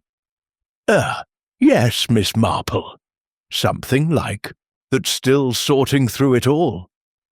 His confusion was genuine, but it served her purpose, and she watched the suspects closely. Clara's hands froze on her handkerchief. Tom shifted his weight. Sir Reginald's bluster faltered mid-sentence, and Doctor. Carver's glass trembled again, her eyes narrowing as if calculating the risk of exposure. The gathering continued, with Beatrice offering stilted remarks about Hawthorne's legacy and the vicar murmuring platitudes. Miss Marple, however, was focused on Doctor. Carver, who excused herself early, citing a headache. "I'll retire to the inn," she said, her voice smooth but strained. "This has been most taxing." As she left, Miss Marple noted the way her gloved hand lingered on her notebook, as if it held secrets she feared to leave unguarded. Beatrice, catching Miss Marple's eye, whispered, "Jane, you're up to something, aren't you?" "That business about the journal page. What was that?" Miss Marple's needles resumed their rhythm, her smile serene. "Just a little nudge, Beatrice, to see who jumps. People are like skeins of wool. Pull the right thread, and they unravel." She did not mention the letter in her bag, which she had opened in her room the previous night. Its contents, a detailed formula for the aurum vitae's extract, along with a warning about unscrupulous rivals, had confirmed her suspicions of Doctor. Carver's involvement, but she needed more than paper to prove it. As the guests dispersed, Miss Marple lingered, her thoughts on the greenhouse. The crystal shard, the perfume, the stolen page, all pointed to a calculated act, and Doctor. Carver's reaction to the witness and the journal page had been telling. The trap was set, but it needed one final pull to spring. She resolved to return to the greenhouse that night, with Polk's reluctant assistance, to catch the guilty in the act of seeking what they thought was lost. Beatrice, still hovering, said, "Jane, you're not going back to that dreadful place, are you?" "It's not safe. Not after—" Her voice trailed off, her eyes wide with worry. Miss Marple patted her hand, her smile reassuring. "Don't fret, dear. I'm only an old lady with a fondness for answers. The greenhouse has more to tell, and I mean to listen." Her needles clicked softly, each stitch a step closer to the truth, as she planned her next move in the delicate dance of detection. Chapter 10. The Confrontation. The night was still, the air crisp with the scent of autumn leaves, as Miss Jane Marple stood in the shadow of Compton Manor's yew hedge. Her torch dimmed to avoid detection. The greenhouse loomed ahead, its glass panes reflecting the faint glow of the moon. A silent sentinel guarding its secrets. Her plan, carefully laid at the memorial gathering, had set the trap. And now she waited, her knitting bag tucked under her arm, her senses as sharp as the hairpin she'd used to unlock the professor's journal. Constable Polk, reluctant but persuaded by her quiet insistence, crouched nearby, his youthful nerves evident in the way he clutched his truncheon. Miss Marple had orchestrated this moment with precision. The mention of a witness and a found journal page had been a deliberate prod, designed to unsettle the guilty. Dr. Evelyn Carver's trembling glass and hasty exit from the gathering had confirmed her suspicions. The woman's cool facade hid a desperate need to secure the Aurum Vitae's secrets. The letter in Miss Marple's bag, with its formula and warning of rivals, pointed directly to Dr. Carver, whose history with Hawthorne and presence near the greenhouse, as reported by Lily the barmaid, made her the likely culprit. But suspicion was not proof, and Miss Marple needed a confession to tie the threads together. "Constable," she whispered, her voice barely audible, "keep your eyes on the greenhouse door. Our visitor will be cautious, but impatient. We must be patient in turn." Polk nodded, his face pale in the moonlight, and Miss Marple's lips curved in a faint smile. Patience, she knew, was a virtue the guilty rarely possessed. The minutes stretched, marked only by the distant hoot of an owl and the rustle of leaves. Then a shadow moved near the greenhouse, swift and silent. A figure, cloaked in a dark coat but unmistakably graceful, approached the door. The faint click of a key, stolen, Miss Marple surmised, unlocked the greenhouse, and the figure slipped inside. Miss Marple's heart quickened, but her expression remained serene. "Now, Constable," she murmured, and they moved forward, her umbrella tapping softly as they entered the greenhouse. Inside, the air was heavy with the scent of orchids and that telltale French perfume, now unmistakable. Dr. Carver stood at the workbench, her gloved hands rifling through papers, her torch casting erratic beams as she searched frantically for the journal page Miss Marple had claimed was found. The seed pod, still in Miss Marple's pocket, had been the bait, and Dr. Carver had taken it. Miss Marple stepped into the light, her voice calm but firm. "Good evening, Doctor." "Carver, looking for something, I presume?" Dr. Carver spun around, her torch dropping with a clatter. Her face, usually so composed, was taut with panic, her grey eyes wide. "Miss Marple! I was merely checking on the professor's work. The Botanical Society asked me to—" Miss Marple raised a hand, her smile gentle but unyielding. "Please, dear, let's not waste time with excuses. I know about the Aurum Vitae, the missing page, and the letter you opened. And Lily at the Rose and Crown saw you here that night, not in London as you claimed." She produced the seed pod from her pocket, holding it up like a talisman. "This, and your perfume, French, isn't it?" "Quite distinctive. Place you here, Doctor." Carver Polk stepped forward, his truncheon raised, but Miss Marple's glance stayed him. Dr. Carver's composure cracked, her gloved hands clenching. "You're clever, old woman," she said, her voice low and bitter. "But you've nothing concrete." A seed, a scent, hardly evidence. Miss Marple's eyes twinkled. "Perhaps not alone, but with the letter, opened and resealed, with your perfume on it, and the crystal shard from your broken perfume bottle, it's quite a picture. You came here that night, didn't you?"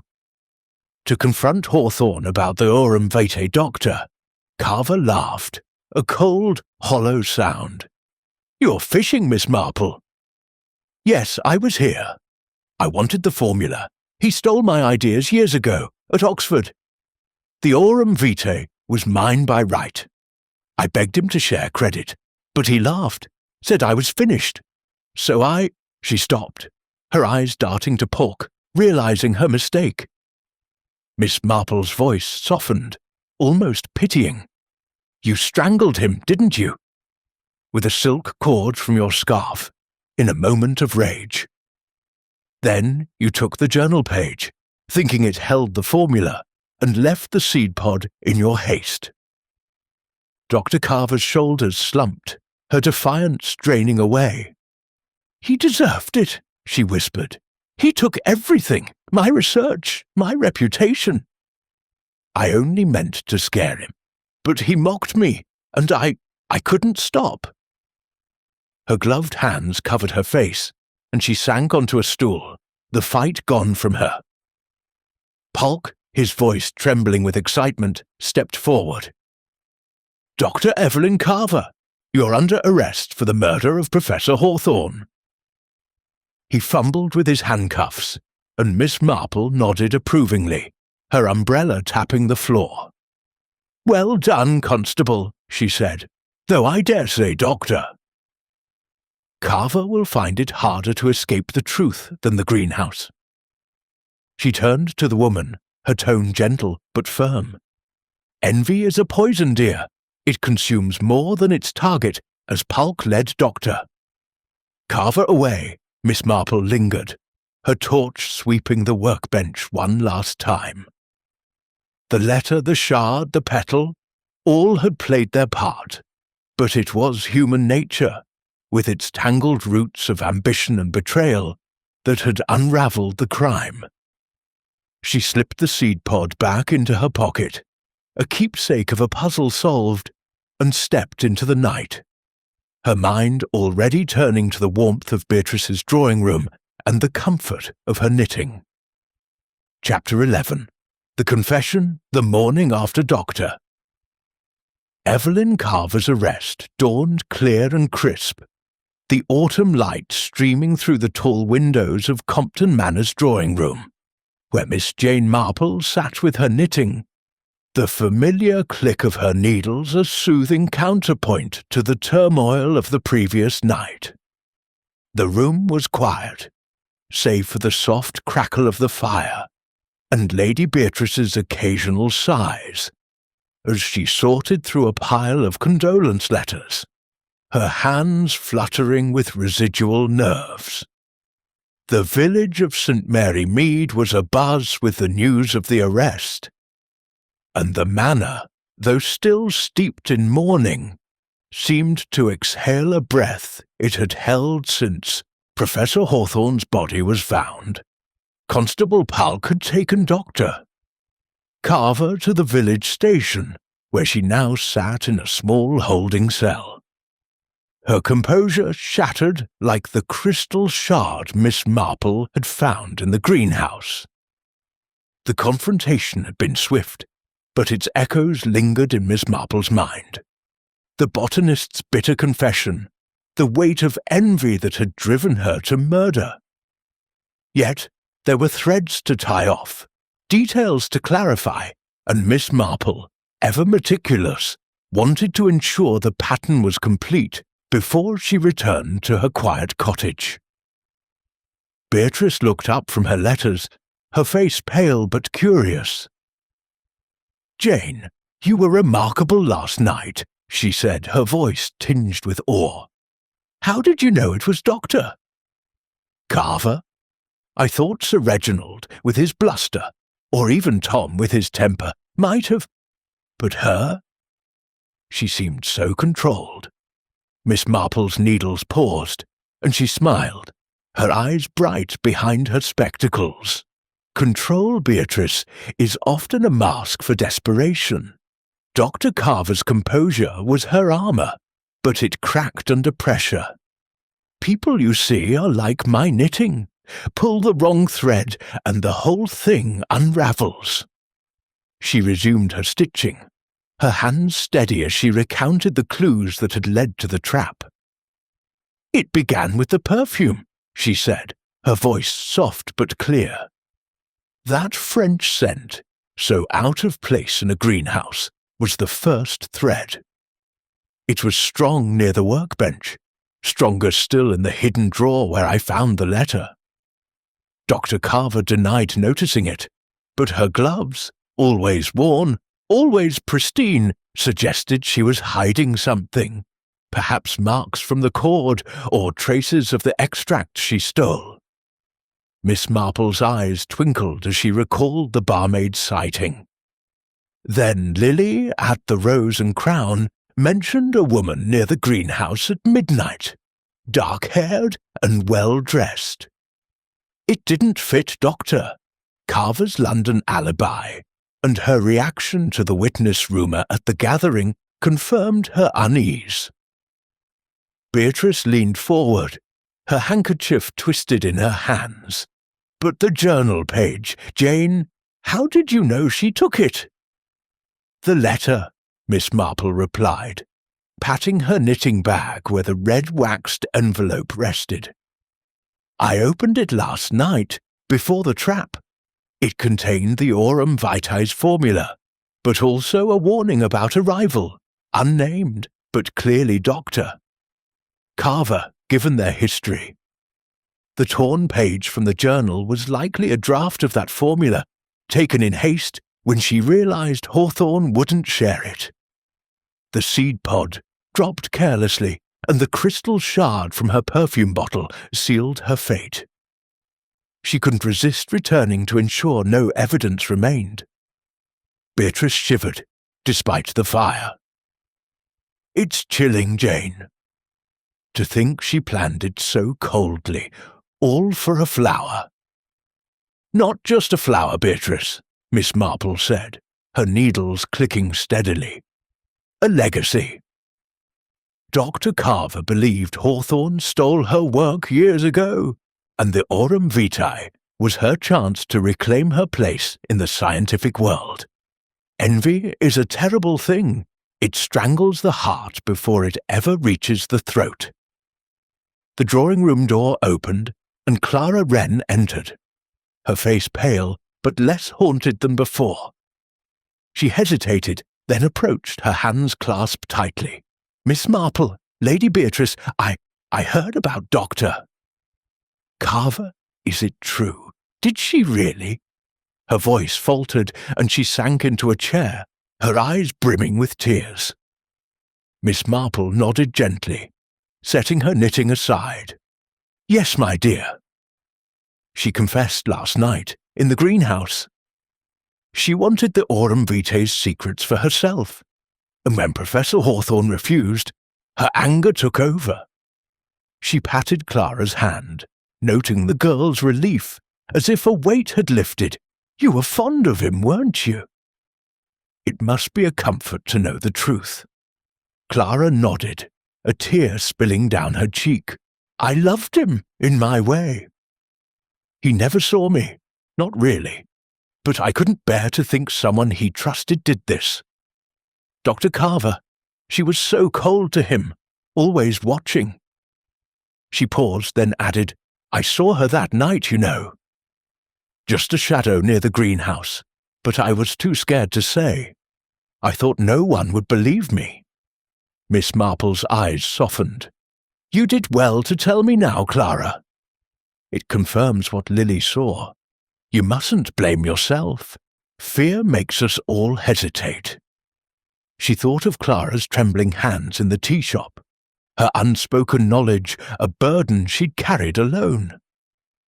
Tom Digby appeared next, summoned by Beatrice to discuss the garden's upkeep now that the greenhouse was no longer Hawthorne's domain. His scowl was less pronounced, though his bruise, still visible, hinted at a story untold. "Heard you caught the killer, Miss Marple," he grunted, standing awkwardly by the fireplace. "Good riddance. That Carver woman was trouble, always snooping." Miss Marple nodded, her gaze lingering on his wrist. "Indeed, Mr. Digby, though I wonder about that bruise of yours. A scuffle, perhaps, by the west hedge. You were there that night, weren't you?" Her tone was mild, but her eyes were sharp, probing for the truth. Tom flushed, his hands clenching. "Weren't nothing, miss. Caught my wrist on a thorn is all. I told you I was trimming the hedge alone." His defensiveness was clear, but Miss Marple sensed no malice, only the stubborn pride of a man who disliked being questioned. Sir Reginald Vance swept in last, his silk cravat as flamboyant as ever, his voice booming with self-importance. "Miss Marple, I must congratulate you. A fine bit of work catching that woman. Though I confess, it's a blow to my investments. The aurum vitae's patent is worthless now, with Hawthorne gone and his notes in disarray. He sighed, but his eyes gleamed with relief, as if his own secrets were safe. Miss Marple smiled, her needles resuming their rhythm. A pity, Sir Reginald, but justice has its own rewards. Your cravat, by the way, is most striking. I trust you have others should this one go missing. Her question was innocent, but it landed like a pebble in a pond, and Sir Reginald's hand went to his throat, his laugh forced. Oh, plenty, Miss Marple. Tailor's gifts, you know. He turned to Beatrice, changing the subject, and Miss Marple let it pass, satisfied that his bluster hid no deeper guilt. As the suspects dispersed, Clara to her grief, Tom to his gardens, Sir Reginald to his ledgers, Miss Marple reflected on the case. The perfume, the gloves, the letter, the shard, all had pointed to Doctor Carver, whose envy had twisted into a deadly knot. Clara's fear, Tom's resentment, and Sir Reginald's greed had been distractions, but human nature, as ever, had revealed the truth. Beatrice, watching her friend, said, "Jane, you're a marvel." The village will talk of this for years. Miss Marple's smile was modest, her needles steady. People are much the same, Beatrice, in St. Mary Mead or a greenhouse. They leave traces of love, of anger, of guilt. One need only look closely. She thought of the seed pod in her pocket, a silent witness to the crime, and felt the pattern complete, its threads neatly tied. Chapter 12. The village settles. The late afternoon sun bathed St. Mary Mead in a gentle glow, softening the edges of its thatched cottages and casting long shadows across the village green. Compton Manor, though still touched by the sombre air of recent events, seemed to breathe easier now that Dr. Evelyn Carver's confession had lifted the pall of suspicion. Miss Jane Marple sat in the manor's drawing-room, her knitting bag at her feet, her needles clicking with their familiar rhythm as she worked on the final rows of a scarf. The case of Professor Hawthorne's murder was resolved, yet she lingered, her presence a quiet anchor for Lady Beatrice, who was still grappling with the shock of it all. The drawing-room was peaceful, the fire crackling softly and the scent of lavender from a nearby vase mingling with the faint aroma of tea. Beatrice, seated opposite, was sorting through a guest book for the memorial gathering, her hands steadier now, but her eyes still clouded with unease. "Jane, I don't know how you do it," she said, setting the book aside. "To see through all that deceit, to find the truth in such a tangle, it's remarkable." "The village is already calling you a hero." Miss Marple's smile was modest, her eyes twinkling behind her spectacles. "Nonsense, Beatrice. I'm only an old lady with too much time to notice things. People, you see, are like my knitting patterns, complex at first, but follow the stitches and the shape emerges." Dr. Carver's envy was the thread that unravelled it all. She paused, her needle still, and added, "Though I dare say the village will find new stories to tell soon enough." Beatrice leaned forward, her voice low. "But how did you know? Jane, truly, so many clues, so many people. Clara's tears, Tom's grumbling, Sir Reginald's bluster. How did you settle on her?" Miss Marple set her knitting in her lap, her hands folding neatly as she considered the question. "It was the little things, Beatrice, as it always is. The perfume, French too refined for a greenhouse, kept appearing, first in the air, then on the letter in the hidden drawer. Dr. Carver's gloves, always worn, suggested she was hiding something, perhaps marks from the cord, or traces of the aurum vitae extract she stole. Then Lily's sighting of a woman at midnight, dark-haired and well-dressed, broke her London alibi. And the letter, with its warning of arrival, pointed straight to her old grudge against Hawthorne. She sipped her tea, her eyes distant. Clara's fear was real, but it was fear of what she'd seen, not guilt. Tom's resentment was deep, but his bruise came from a thorn, not a struggle. Sir Reginald's greed made him suspicious, but his cravat was just a coincidence, though a striking one. Dr. Carver, though, she was too precise, too controlled, until the mention of a witness and a found page made her slip. Envy, Beatrice, is a poison that seeps through the cracks of even the strongest facade. Beatrice shivered, despite the fire's warmth. It's dreadful to think of, Jane. All those years of bitterness leading to such a terrible act. And the aurum vitae, what will become of it now? Miss Marple's needles resumed their rhythm. I suspect Clara will take up the professor's work in time. She has the knowledge, if not the confidence yet. The Botanical Society has the letter with the formula, and they'll see it's used for good, not profit.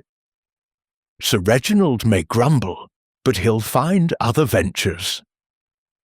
She thought of the seed pod in her pocket, a small memento of the case, and smiled faintly. Nature endures, Beatrice, even when people falter. The door opened, and the butler, Hawkins, announced the arrival of the vicar, come to discuss a memorial service for Hawthorne. Miss Marple rose, gathering her knitting bag. I must pack, Beatrice. My train leaves this evening, and I've imposed on your hospitality long enough. Beatrice's face fell, and she reached for Miss Marple's hand. Oh, Jane, must you go so soon? The village feels safer with you here. Miss Marple patted her hand, her smile warm. You're too kind, dear, but saint. Mary Mead will manage without me. Besides, my garden needs tending, and I've a new pattern to try. But do write if anything else troubles you. I'm never far from a mystery. Her eyes twinkled, though her heart was already turning to the quiet of her cottage, where the world's puzzles seemed simpler by her own fireside. As she packed her small suitcase in the guest room, Miss Marple reflected on the case. The greenhouse, with its orchids and secrets, had been a stage for human frailty. Clara's unrequited love, Tom's wounded pride, Sir Reginald's greed, Doctor, Carver's consuming envy. Each had left traces, like footprints in soil, and Miss Marple had followed them to the truth. The silk cord, the crystal shard, the red-waxed letter, all were stitches in the pattern, but it was Doctor. Carver's confession, wrung from her in the greenhouse's humid air, that had completed it. At the station, the platform was quiet, the evening train puffing steam into the cool air. Beatrice had insisted on seeing her off, her chauffeur idling nearby. Jane, you've done us a great service, Beatrice said, her voice thick with emotion. I don't know how we'll thank you. Miss Marple smiled, adjusting her hat. Live kindly, Beatrice, and keep an eye on Clara. She'll need your friendship. That's thanks enough. She boarded the train, her umbrella tucked under her arm, and settled by the window, her knitting bag at her side. As the train pulled away, St. Mary Mead receded, its lights fading into the dusk. In her pocket, the seed pod of the aurum vitae rested, a reminder of a life lost and a truth found. Miss Marple's eyes, bright and unyielding, turned to the horizon, already sensing the next puzzle that might await. For in villages or greenhouses, in love or envy, people were much the same, and Miss Jane Marple was never far from unravelling their secrets.